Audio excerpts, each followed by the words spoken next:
haut, Dieu très haut. Merci Seigneur. Au nom puissant et merveilleux, au nom souverain et suprême de Jésus, nous avons adoré ce matin. Et l'Église dit ah. Acclame très fort le Seigneur. Amen. Avant de t'asseoir, va avec ton voisin de gauche et de droite. Dis-lui, voisin, je suis heureux d'être assis à tes côtés ce matin. Dis-lui, voisin, tu entreras dans ton héritage marital. Au nom puissant de Jésus. Amen. Veuillez vous asseoir dans la présence de Dieu. Que Dieu vous bénisse. Amen. Ce matin, Dieu fera une œuvre rapide dans ta vie. Dieu fera une œuvre comment? Amen. Je voudrais vous inviter à prendre vos Bibles avec moi dans le livre de Proverbes chapitre 19. Proverbes chapitre 19, le verset 14. Proverbes 19, le verset 14.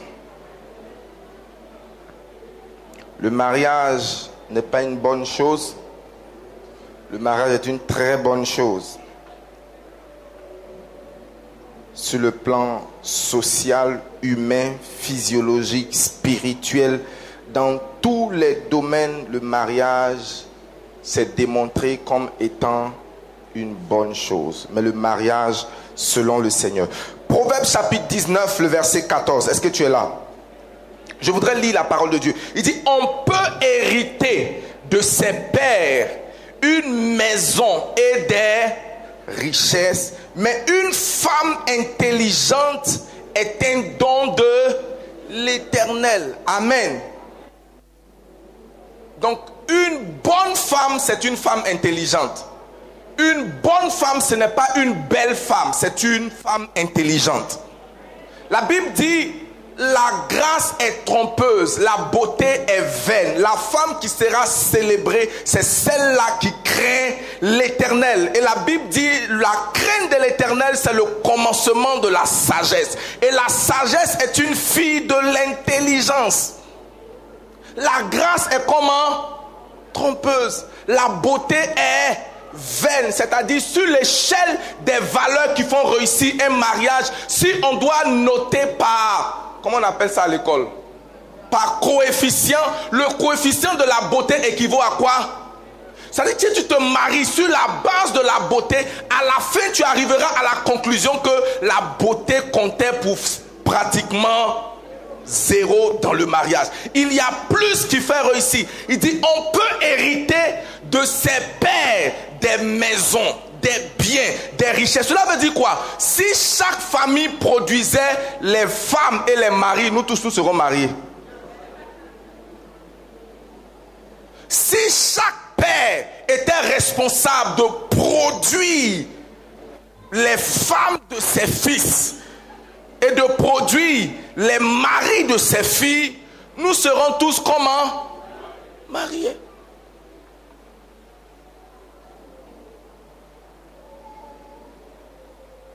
Ce que ton père te garde dans ta portion d'héritage, ce sont des biens, des richesses.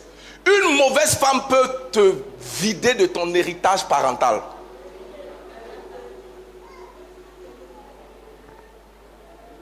On peut hériter, et les hommes de Dieu ont répété, j'ai entendu 3 fois sur l'autel, un héritage c'est quelque chose pour lequel on ne travaille pas. C'est vrai qu'on ne travaille pas pour son héritage, mais son héritage peut être contesté.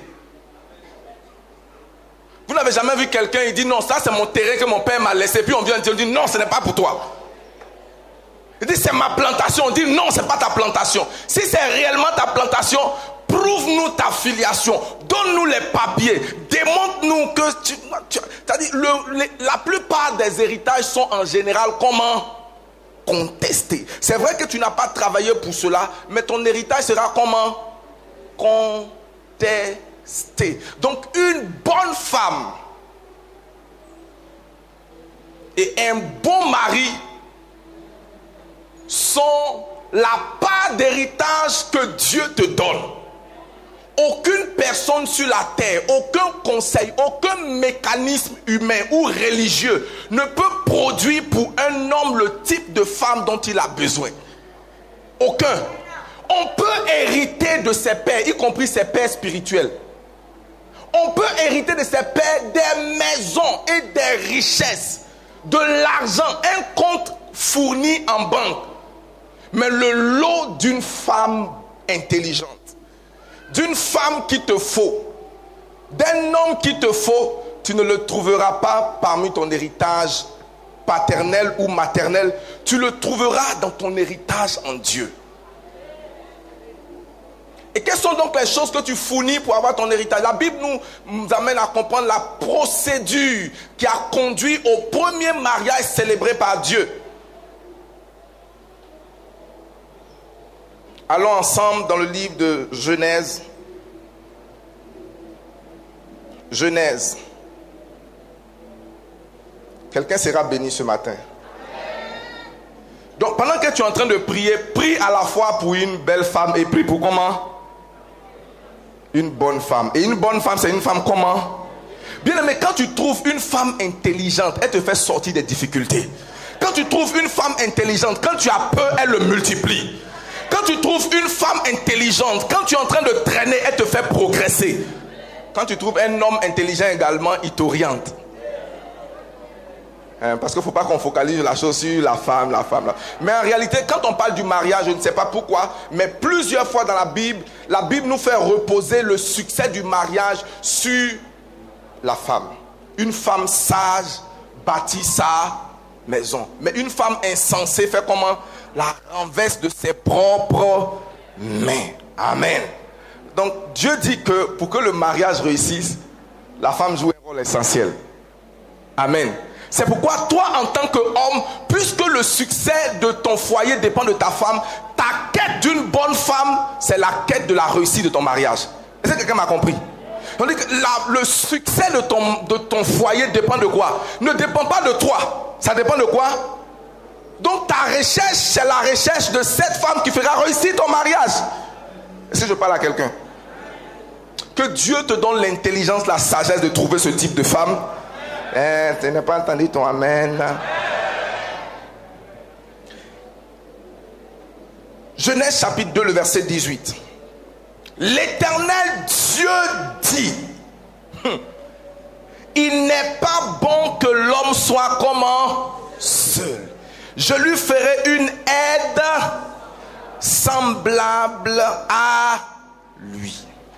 L'Éternel Dieu forma de la terre tous les animaux des champs et tous les oiseaux du ciel, et il les fit venir vers l'homme pour voir comment il les appellerait, et afin que tout être vivant portât le nom que lui donnerait l'homme.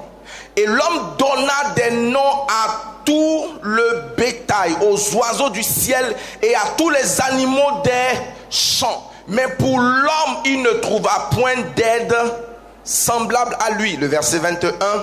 Alors l'Éternel Dieu fit tomber un profond sommeil sur l'homme qui s'endormit.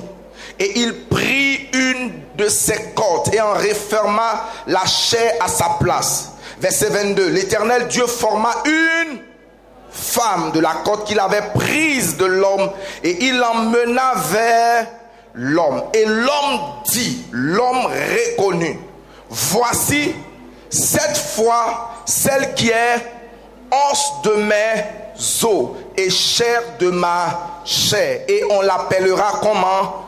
Femme, parce qu'elle a été prise de l'homme. Le verset 24, nous terminons. Et c'est pourquoi l'homme quittera son père et sa mère et s'attachera à sa femme. Et qu'est-ce qu'ils deviendront? Ils deviendront une seule chair. Voici un texte qui renferme toutes les vérités bibliques pour que tu entres dans ton héritage marital. Le premier pas pour entrer dans ton héritage marital, c'est d'être un bon célibataire. Dis avec moi, un bon célibataire. C'est qui un bon célibataire? C'est celui-là qui n'a pas besoin d'une femme ou d'un homme pour être heureux.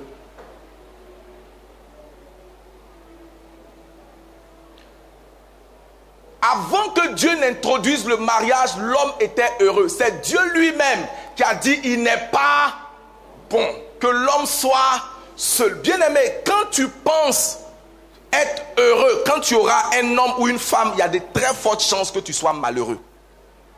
Parce qu'on n'entre pas dans le mariage pour prendre, on entre dans le mariage pour faire comment? Il était heureux. Quand tu es malheureux et que tu penses que c'est le mariage qui te rendra heureux, tu seras étonné de voir que tu deviens de plus en plus malheureux dans le mariage.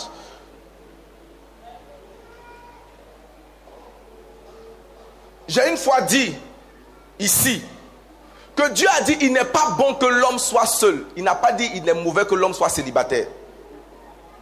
Parce qu'il est possible d'être marié et d'être seul.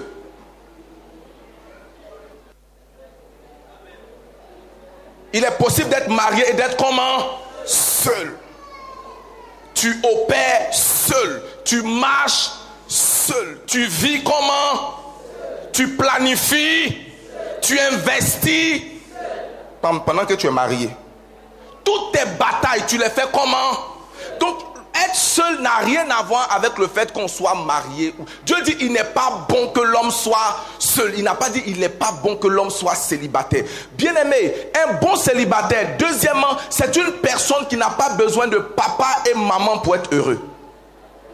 Parce que celui qui se marie, c'est celui qui est prêt à quitter papa et maman. Il dit c'est pourquoi l'homme quittera son père et sa... Si tu as encore besoin de l'argent de papa, tu as encore besoin de l'argent de maman, tu as encore besoin de l'assistance de maman et de papa, tu es disqualifié pour le mariage selon Dieu. Est-ce que tu es prêt à quitter? Est-ce que tu es tellement autonome que si tu prends la fille de quelqu'un, ou bien si quelqu'un te prend, il est heureux de t'avoir épousé?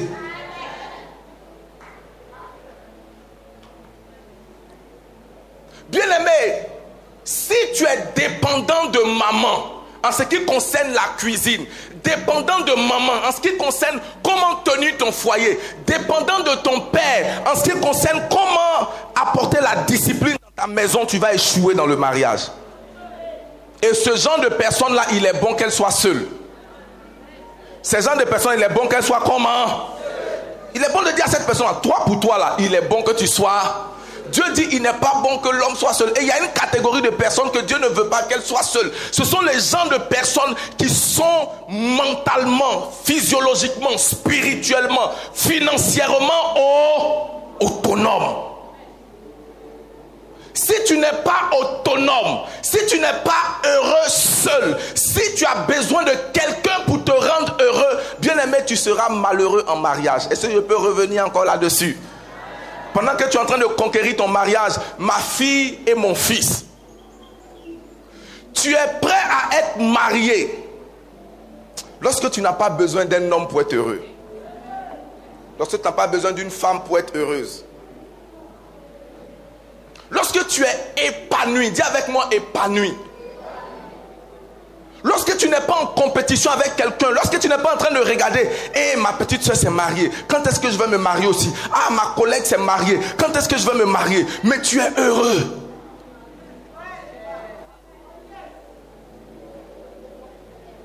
Tu es capable de seul sortir, aller au restaurant avec ta copine, avec quelqu'un d'autre et être heureux en train de regarder des gens. Vous savez, souvent quand vous allez, il y a une de mes filles qui dit que chaque fois qu'elle est dans une voiture, qu'elle regarde au volant de deux voitures, quand elle sait que deux personnes sont mariées, c'est quand elles ne se parlent pas, quand la voiture ne se parle pas. Je dis que quand tu vois deux personnes en train de parler dans une véhicule, soit il est avec son ami, ou bien il est avec quelqu'un d'autre que je n'ose pas dire. Dis avec moi, il est possible d'être marié et d'être seul. Mais dis, je vais me marier et je ne serai pas seul. Il faut que tu sois spirituellement épanoui. Dis avec moi, spirituellement épanoui. Donc au lieu de chercher la femme ou l'homme, commence à chercher ton autonomie. Deuxième chose, pourquoi tu as besoin d'être un bon célibataire? Parce que Dieu attirera vers toi le type de personne que tu es. Il dit, je lui ferai une aide comment? Semblable, non pas à quelqu'un d'autre, semblable à lui. Cela veut dire que si tu es un paresseux, tu vas attirer quel type de personne?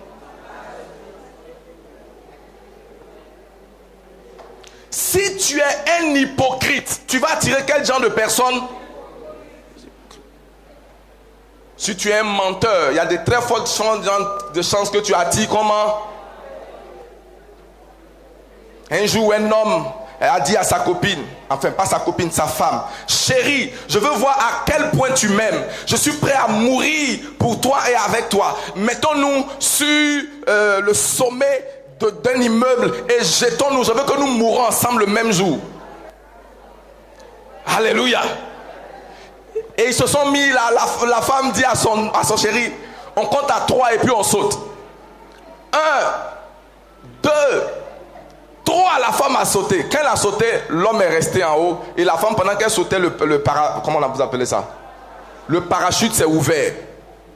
L'homme est resté en haut. Et puis la question c'était entre les deux qui est malhonnête. Est-ce celui qui a refusé de sauter ou alors celle qui a mis son parasol? Hein? Qui? Lequel des deux? C'est l'homme. Ah, et celle qui a pris le parachute. Hein?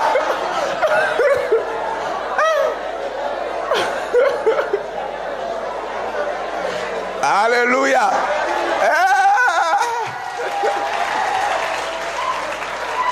En réalité, les deux sont pareils. Les deux sont comment? Pareils. L'autre disait seulement, ok, tu dis quoi? Alors on va se sacrifier. Non, il n'y a pas de problème, je suis prêt.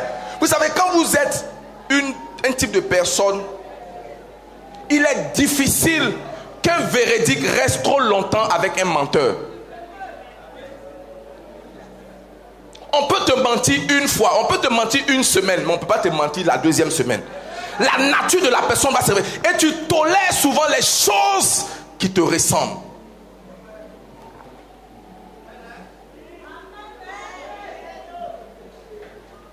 Je lui ferai une aide. Si tu veux une femme spirituelle, sois toi-même comment? Si tu veux une femme battante, sois toi toi-même comment? Parce que Dieu dit, je lui ferai une aide semblable. Alléluia. Un jour, pendant que je conseillais une soeur qui est venue me voir, qui dit, oh Seigneur, je prie, papa prie pour moi pour que Dieu me donne un bon mari, qui craint l'Éternel, qui a un bon travail, qui est intelligent, qui est un héritier. Je lui ai dit, ma fille, est-ce que tu sais que pendant que tu es en train de faire cette prière-là, lui aussi il est en train de faire la même prière. Seigneur, donne-moi une femme qui craint Dieu, qui est intelligente, qui a un héritage. Pendant que toi tu es en train de faire ta prière, la personne aussi, comment tu veux, bien aimé, si tu étais l'exaucement de la prière de mariage d'une personne, est-ce que la personne pourrait dire gloire à Dieu? J'aime le silence qui se fait là. J'aime ça. C'est-à-dire, si quelqu'un te recevait comme don de l'Éternel en mariage, est-ce qu'il était à mesure de dire Seigneur, gloire à Dieu?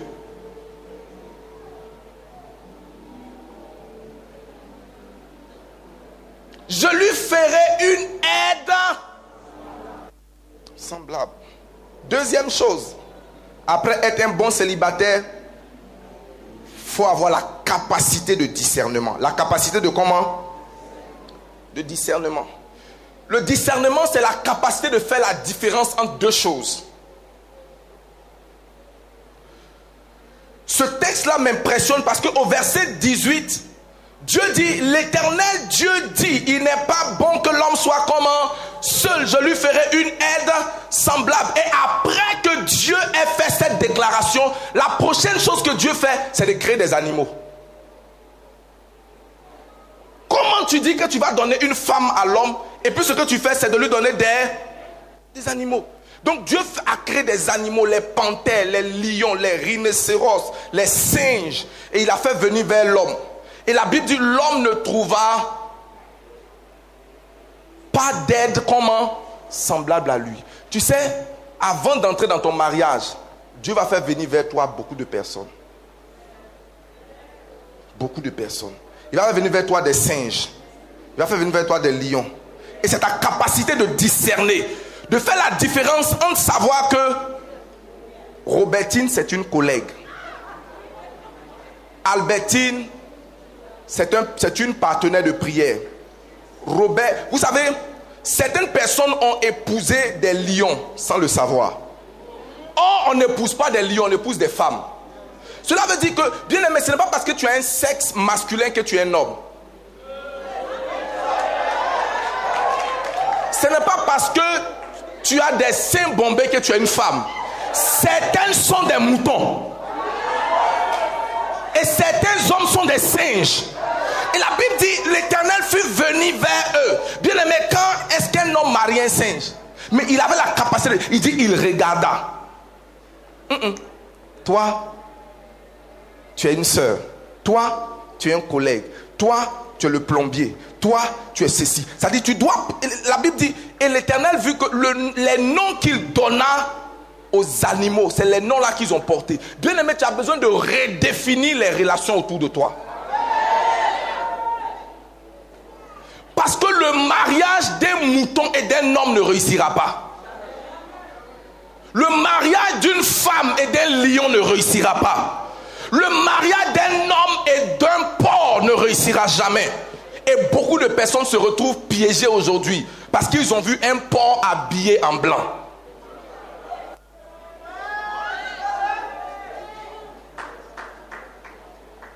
Avant que le bon ne vienne, beaucoup de faux vont passer. Et dans ta quête d'une femme, c'est toi qui définis ce que tu veux. Avant de me marier, je me disais, le jour où je la verrai, je saurai. Je ne sais pas par quels critères, mais je saurai. Adam a regardé. Toi, tu t'appelles lion. Toi, tu t'appelles ceci. Toi, tu t'appelles X. Toi, tu t'appelles patron.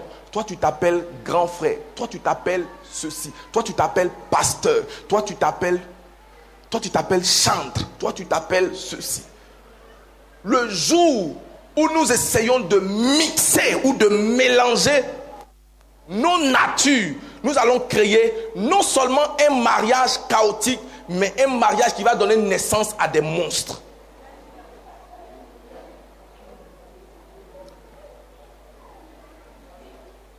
C'est maintenant que j'ai compris donc pourquoi Salomon avait 3000 concubines. Ça veut dire que ça veut dire 3000 concubines. Ça veut dire que s'il doit coucher avec chacune de ses concubines, 3 ans arrivent, il n'est pas encore fini. Il y a combien de jours dans... Il y a combien? 365 jours. Maintenant, lui, il avait combien de concubines? Et puis, il avait combien d'épouses? Il avait combien? C'est que sur le chiffre de ces femmes était aussi élevé. Mais vous savez, vous retrouvez le même Salomon dans le livre d'Ecclésiaste. Et puis il dit, j'ai cherché une femme parmi elles toutes, je n'en ai trouvé aucune. Et j'ai cherché un homme parmi plusieurs, j'ai trouvé un seul. Cela veut dire que ce n'étaient pas toutes les femmes avec lesquelles il allait là qui étaient des femmes. Il y avait des singes, il y avait des lions, il y avait des rhinocéros, il y avait des éléphants, il y avait des... C'est-à-dire il y a des hommes avec des caractères d'animaux. Que Dieu t'aide. Est-ce que je parle à quelqu'un? Donc ta capacité de discerner, de redéfinir les relations autour de toi, t'aideront dans ta quête du mariage. Bien aimé, j'ai compris que tu n'es pas marié aujourd'hui pas parce qu'il y a une carence d'hommes. Tu n'es pas marié aujourd'hui pas parce qu'il y a une carence de femmes ou il y a un déficit de femmes. Il y a un nombre important sur la terre pour que tous les hommes et toutes les femmes se marient. Qui croit en cela?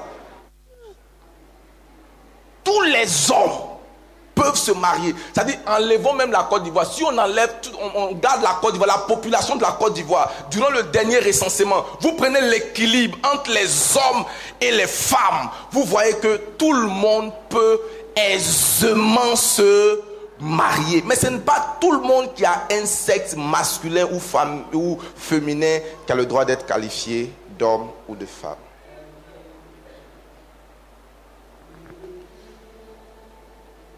Ce qui t'aide à discerner le type de personne que tu veux, c'est d'abord savoir qui tu es et la vision de ta vie. Quand tu sais où tu vas, tu deviens sélectif. Quand tu sais où tu vas, tu sais le genre de femme ou le genre d'homme qui peut t'emmener là où tu vas. Ta vision, c'est ton aide dans le choix de ton épouse. Et je vais terminer. Le dernier obstacle, c'est que souvent on aime entendre. Ce sont les blocages spirituels. Mais avant cela, est-ce que tu sais que le manque de discernement peut faire que tu es à côté de ton mari, mais tu ne sais pas?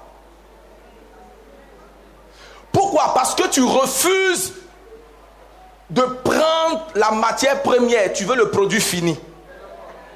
Or, dans le mariage, Dieu donne rarement le produit fini. Dieu donne rarement comment? Le produit fini. Souvent, tu es assis à côté de ta femme, tu es assis à côté de ton homme, mais tout ce que tu vois en lui ou en elle, c'est une personne qui est en train de se débattre. Mais si tu peux voir tout simplement le futur de la personne, si tu peux savoir ce que cette personne-là sera dans 2, 3, 4 jours, beaucoup de personnes sont en train de pleurer et regrettent. Sois béni, ma fille. Wow. Amen. Tu as été marié au nom de Jésus. Amen. Donc, beaucoup de personnes sont en train de regarder une personne. Ah, elle a étudié dans quelle école? Où sont ses parents? Mais la Bible dit on ne regarde pas parents de quelqu'un pour déterminer si elle sera une bonne épouse. On peut hériter de ses parents des richesses, des biens, mais une femme intelligente, un homme sage est un don de l'Éternel. Bien-aimé, j'ai souvent rendu ce témoignage-là. Je ne suis pas encore arrivé là où je vais, mais je pense que j'ai fait du progrès. Mais au moment où la jeune fille là venait, j'attachais l'eau. Je faisais comment? J'attachais l'eau. J'étais chez une maman au Dokui. Donc ne regarde pas aujourd'hui à ce que tu vas pour dire, hé Dieu, si tu pouvais me donner un gars ou bien comme telle personne de demain, ou bien telle personne que je vois. Retourne dans le passé de cette personne. Et vois si tu étais dans la même condition que celle qui est son épouse aujourd'hui, ou celle qui est son époux aujourd'hui, si tu aurais fait le même choix. On aime beaucoup les produits finis. On aime beaucoup tout ce qui est déjà prêt, le prêt à porter, on aime tout ça. Mais si tout le monde aime le prêt à porter, qui va coudre?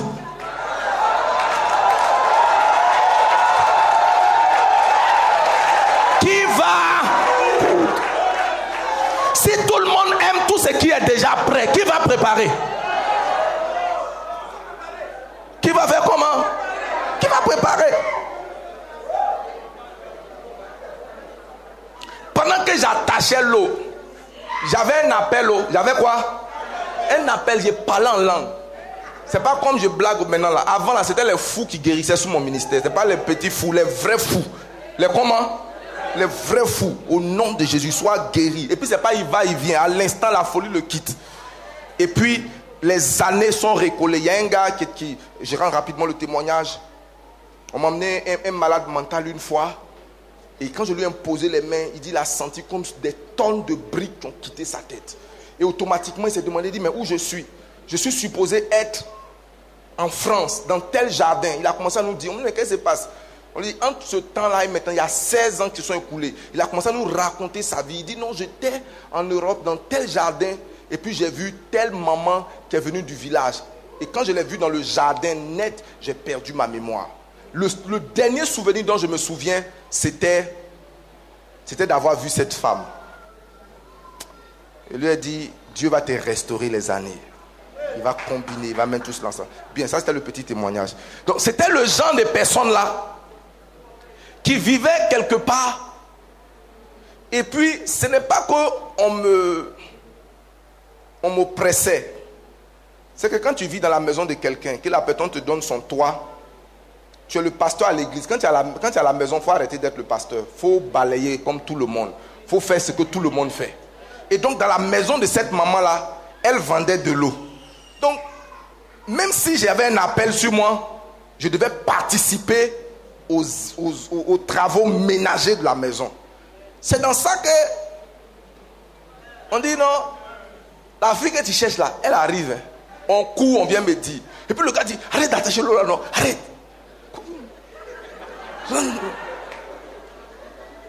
Je dis, si elle ne peut pas accepter un attacheur d'eau, elle n'a qu'à partir. Bien aimé, quand elle vient, je mets mon tabouret. Je lui donne un autre tabouret. Elle s'assoit sur le tabouret. J'attache, tchoukou, tchoukou, tchoukou. Je dépose. On cause. Amen. On finit, je prends mes 1000 francs. On s'en va à la locodrome. À loco 500, sucrerie.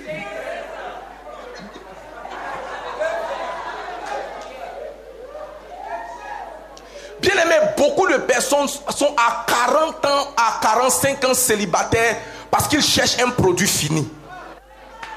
Ils sont tellement sélectifs. Tu lui présentes telle personne. Non, elle est un peu trop claire. Moi j'aime les femmes, tu vois. On te présente tel frère. Non, lui là, oh non, il n'est pas spirituel. Pas spirituel. On te présente tel. Toi tu trouves toujours quelque chose sur quelqu'un.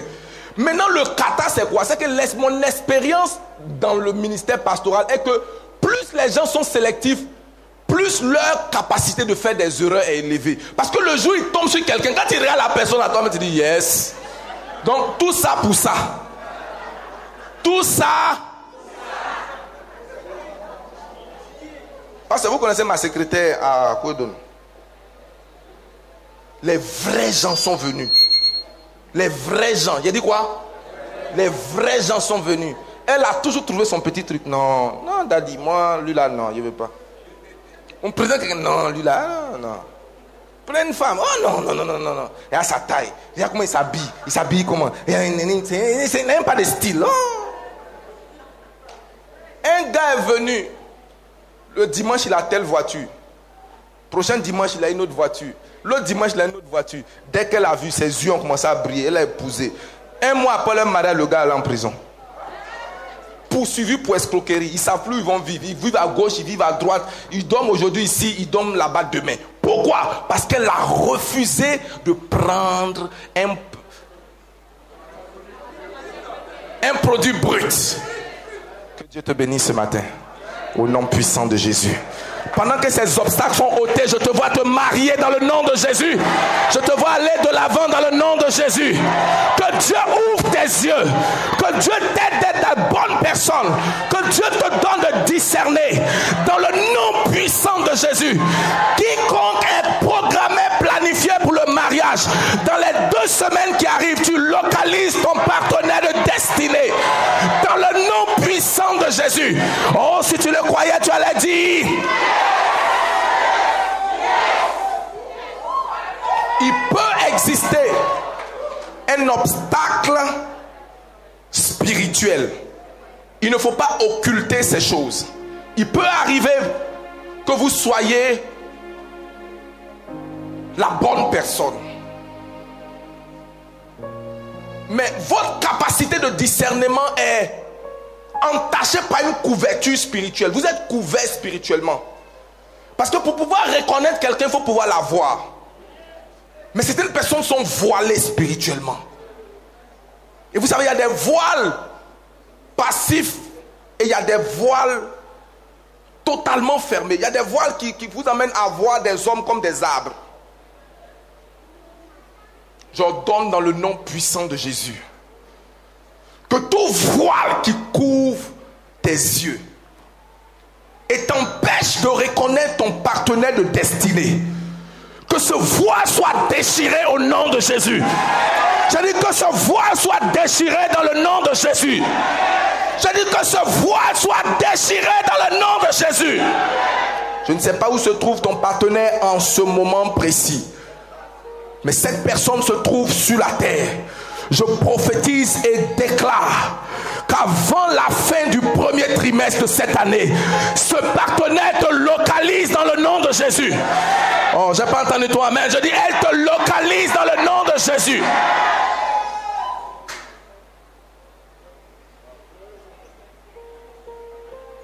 On peut se tenir sur nos pieds.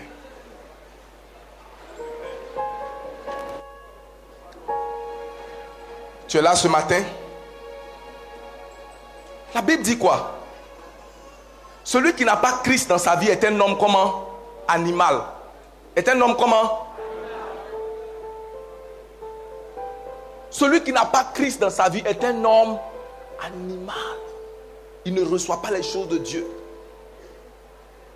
Mon mentor, le docteur Miles Monroe, a dit que l'Éden, ce n'est pas un lieu, c'est un environnement.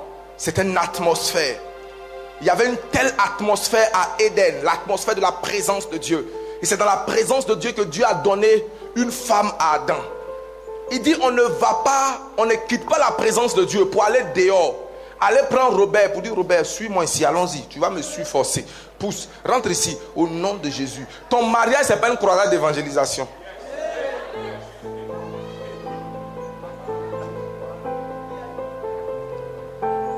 Dis à quelqu'un, mariage, c'est pas croisade d'évangélisation. Tu es là, tu veux dire oui au Seigneur Jésus. Tu veux voir ton cœur, ta pensée être transformée. S'il te plaît, là où tu es, je veux t'inviter à lever la main. Seigneur, je veux te dire oui. Tu veux dire oui au Seigneur Jésus, lève ta main. Personne ne te regarde. Tu es devant le trône de Dieu. Et fais cette prière avec moi, Seigneur Jésus. Je viens à toi ce matin de tout mon cœur. Lave-moi.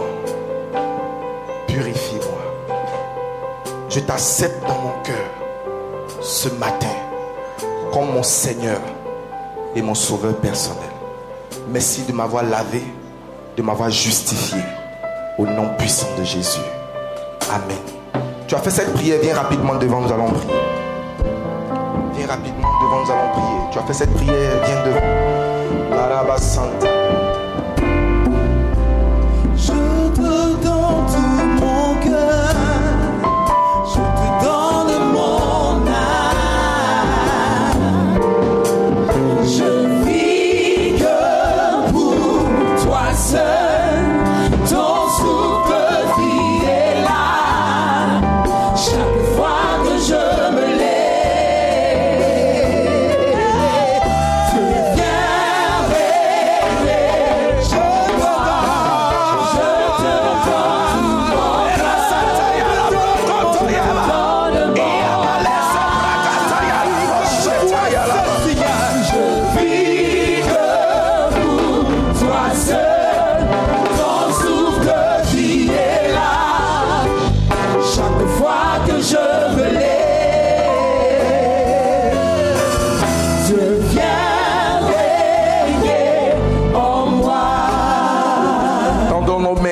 nos bien-aimés, déclarons que leurs péchés sont pardonnés, qu'ils sont lavés par le sang de Jésus.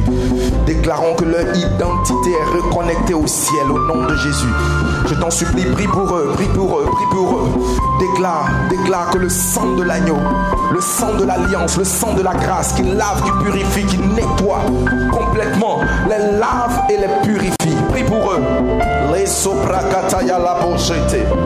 Likaraba santa likabru sete liande. Maya kataya laba yakuria sekitayama. Lekoro sete likabrast. Mayandele most. Mataya la baba shekite. Merci Seigneur. Au nom puissant et merveilleux de Jésus. Soyez bénis. Nous vous aimons d'un amour particulier. Bienvenue dans la famille de Dieu. Là où vous ne pouvez pas échouer. Au nom de Jésus. S'il vous plaît, allez de ce côté. Allez, regardez le frère et la soeur. Bien-aimés, allez là. Allez.